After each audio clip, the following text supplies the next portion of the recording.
بعض علماء نے کہا ہے کہ حضرت یوسف علیہ السلام جیل میں 7 برس تک رہے، جبکہ بعضوں کا خیال ہے کہ یوسف علیہ السلام 9 برس تک جیل میں رہے اور جیل میں وعظ و نصیحت کرتے رہے اور لوگوں کو اللہ تعالیٰ کی طرف بلاتے رہے، ہر وقت دست دیتے رہتے تھے۔ اور ادھر زلیخا ان کے لیے غمزدہ رہتی اور رات دن بے قرار رہتی۔ وہ 5 عورتیں جو حضرت یوسف علیہ السلام پر عاشق ہو گئی تھیں، وہ یوسف علیہ السلام کے لیے دونوں وقت کھانا قید خانے میں پہنچایا کرتی تھیں۔ حضرت یوسف علیہ السلام اس کھانے میں سے کچھ تو کھا لیتے لیکن باقی قید خانے کے قیدیوں کو دے دیتے۔ قرآن مجید میں آیا ہے کہ ایک شب مصر کے بادشاہ نے خواب میں دیکھا کہ 7 گائیں فربا موٹی ان کو 7 گائیں دبلی کھا گئیں، پھر اس کے ساتھ ہی 7 بالیاں غلے کی ہری دیکھی کہ ان کو 7 بالیاں سوکھی آ کر کھا گئیں۔ صبح کو بادشاہ بہت ہی متحیر ہوا اور اپنے ملک کے نجومیوں کو طلب کیا۔ جب تمام نجومی بادشاہ کے دربار میں حاضر ہو گئے تو بادشاہ نے بہت زیادہ متحیر ہو کر خواب کا ماجرا بیان کیا اور تمام نجومی اس خواب کی تعبیر بتانے سے قاصر رہ گئے۔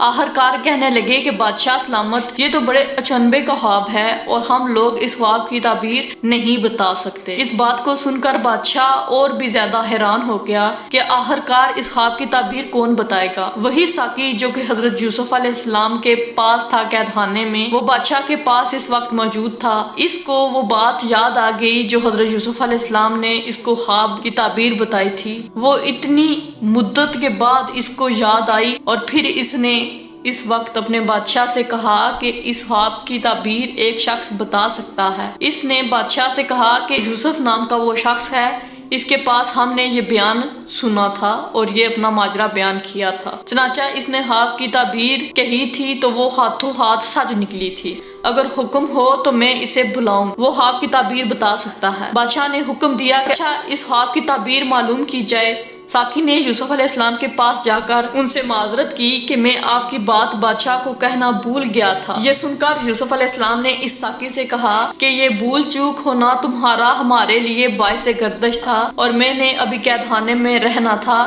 اس نے کہا بعد مدت کے تمہاری مجھے یاد آئی، حضرت جی بزرگیاں آپ کی میں نے اپنے بادشاہ سے بیان کی تو انہوں نے خوش ہو کر مجھ کو تمہارے پاس بھیجا اور کہا ہے کہ اس سے خواب کی تعبیر معلوم کرو۔ پھر اس نے بادشاہ کا خواب سنایا جیسا کہ ارشاد باری تعالیٰ ہے اور کہا کہ بادشاہ نے خواب دیکھا 7 گائیں موٹی کو 7 گائیں کھاتی ہیں دبلی، اسی طرح دیکھا کہ 7 بالی ہری تازی کو 7 بالی سوکھی کھاتی ہیں۔ پھر یہ سن کر یوسف علیہ السلام نے اس آنے والے ساقی سے کہا کہ میں تم کو اس خواب کی تعبیر بتا دوں گا، وہ تم اپنے بادشاہ سے جا کر کہہ دینا۔ اس خواب کی تعبیر یہ ہے کہ اس ملک میں 7 برس تک فراوانی ہوگی اور کھیتی خوب ہوگی، پھر اس کے بعد زبردست قحط پڑے گا اور زراعت بہت ہی کم ہو جائے گی اور لوگ شدید تکلیف میں مبتلا ہوں گے اور دکھ اذیت اٹھائیں گے۔ سارے لوگ جو بادشاہ کے دربار میں حاضر تھے یہ سن کر حیرت میں آ گئے۔ بس بادشاہ نے کہا کہ پھر اس کی کیا تدبیر کرنی چاہیے؟ اے ساقی تم بتاؤ، بلکہ میری رائے تو یہ ہے کہ اس شخص کے پاس جاؤ اور اس سے پھر اچھی طرح سے پوچھ کر آؤ۔ بادشاہ کے کہنے پر ساقی پھر یوسف علیہ السلام کے پاس گیا۔ حضرت یوسف علیہ السلام کے پاس جب ساقی اس کا حل پوچھنے کے لیے آیا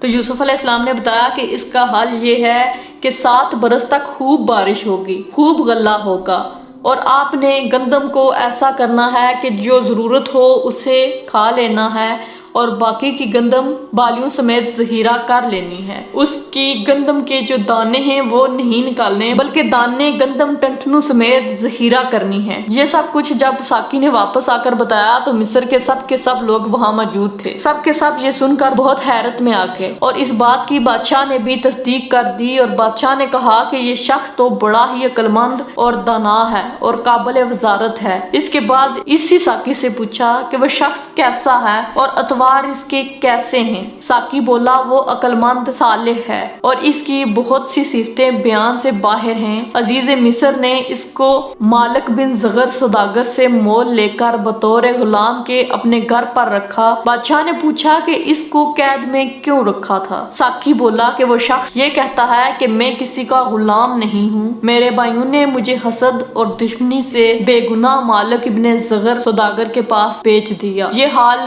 ساقی نے جب بادشاہ سے بیان کیا تو بادشاہ نے یہ حال سن کر بہت افسوس کیا اور قید خانے کے امین اور دروغہ کو بلا کر پوچھا کہ یوسف جو تمہارے قید خانے میں ہے وہ کیسا ہے اور اس کی عادات و خصلت کیسی ہیں؟ کیا تم لوگ اس کی عادات وغیرہ سے واقفیت رکھتے ہو؟ اور اگر رکھتے ہو تو صاف صاف بتاؤ۔ تب انہوں نے کہا کہ وہ ایسا نوجوان آدمی ہے کہ اس جیسا خوبصورت آج تک پیدا نہیں ہوا، بلکہ ہمارے باپ دادا نے بھی ایسا خوبصورت آدمی نہ دیکھا ہوگا۔ وہ تو مثل چاند و ماہتاب ہے اور وہ تسبیح و تحلیل عبادت میں مشغول رہتا ہے اور تمام قید خانے والوں کو درس و تدریس دیتا ہے۔ وہ ہر شخص کی غمخواری کرتا ہے اور جتنی چیزیں اس کو کھانے کے لیے بھیجی جاتی ہیں وہ سب کی سب محتاج اور فقیروں کو بانٹ دیتا ہے۔ وہ بہت تھوڑا سا کھاتا ہے اور وہ شخص کسی کو تکلیف نہیں پہنچا سکتا اور وہ پیغمبر زادہ کہلاتا ہے۔ بادشاہ نے پوچھا کہ بتاؤ اس کو کھانا پینا کون دیتا ہے اور وہ کھانا کہاں سے آتا ہے؟ وہ بولے کبھی کبھی تو زلیخا اور کبھی مصر کی فلانی 5 عورتیں محبت مخفی رکھتے ہوئے بیچ دیتی ہیں، لیکن وہ جوان کسی چیز کو قبول نہیں کرتا اور نہ اس کو صحیح طور پر کھاتا ہے بلکہ دوسرے لوگوں کو دے دیتا ہے۔ بعض دفعہ تو دیکھا گیا ہے کہ وہ کچھ نہیں کھاتا۔ معلوم ایسا ہوتا ہے کہ عزیز مصر نے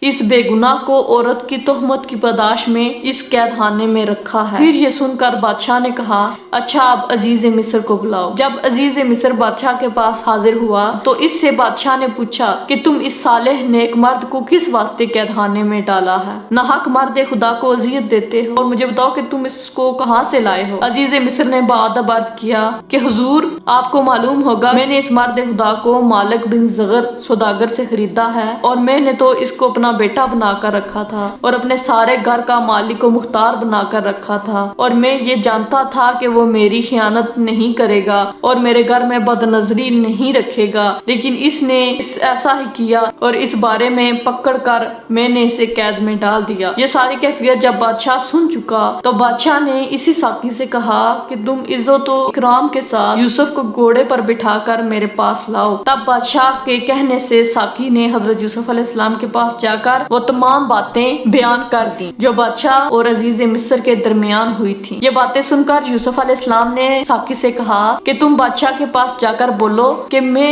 عزیز مصر کی رضا کے بغیر نہیں آ سکتا، مجھے اس کی رضامندی کی ضرورت ہے اور ان عورتوں سے پوچھنا چاہیے کہ جنہوں نے مجھے دیکھ کر بے ہوش ہو کر لیمو تراشنے کی بجائے اپنے ہاتھ کاٹ ڈالے تھے، میں بے گناہ ہوں یا گناہ گار ہوں، اس بات کی تحقیق کرنی چاہیے۔ موجب فرمان بادشاہ کے ساقی نے حضرت یوسف علیہ السلام سے کہا اور حضرت یوسف علیہ السلام نے جو کچھ کہا وہ بادشاہ سے آ کر بیان کر دیا۔ اس کے بعد بادشاہ نے ان عورتوں کو بلوایا جیسا کہ قرآن پاک میں ارشاد ہوتا ہے۔ بادشاہ مصر نے عورتوں کو بلوایا اور پوچھا کہ تم نے یوسف علیہ السلام کی خواہش کی تھی یا اس نے تمہاری خواہش کی تھی؟ تم سب کی سب سچ بولو۔ وہ بولی کہ ہم نے کبھی ایسا حسین و جمیل چہرہ نہ دیکھا تھا۔ جب ہم نے اس نوجوان کو دیکھا تو ایک بار ہی میں بے ہوش ہو کر اپنے اپنے ہاتھ کاٹ ڈالے اور یہ بالکل سچ ہے کہ ہم نے اس کو طلب کیا تھا اور وہ بے گناہ قید میں پڑا۔ ادھر زلیخا نے جب دیکھا کہ اپنا ہاتھ سب منکشف ہو رہا ہے تب بادشاہ سے کہنے لگی اے بادشاہ تم ان سے کیا پوچھتے ہو؟ جو کچھ خطا ہوئی ہے مجھ سے ہوئی ہے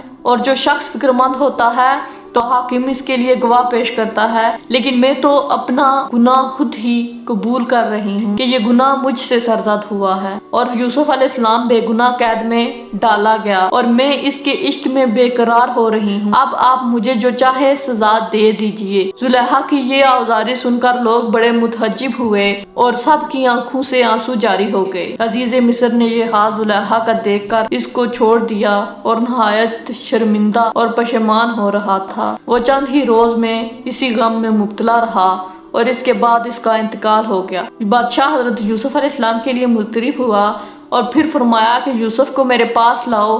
جب یوسف علیہ السلام بادشاہ کے پاس آئے تو اس نے یوسف علیہ السلام کو بہت عزت سے بٹھایا۔ تمام دیکھنے اور سننے والوں سے گزارش ہے کہ یہ ایک اسلامی چینل ہے اور اس چینل کو زیادہ سے زیادہ سبسکرائب کیجئے اور ویڈیو کو لائک کر کے شیئر کیجئے۔ اس کے علاوہ اگر آپ بھی کسی پیغمبر اسلام کے متعلق قرآن مجید کے مطابق ویڈیو بنوانا چاہتے ہیں تو ابھی کمنٹ میں اس نبی کا نام لکھیے، انشاءاللہ آپ کی رائے ہمارے لیے بہت قیمتی ہے۔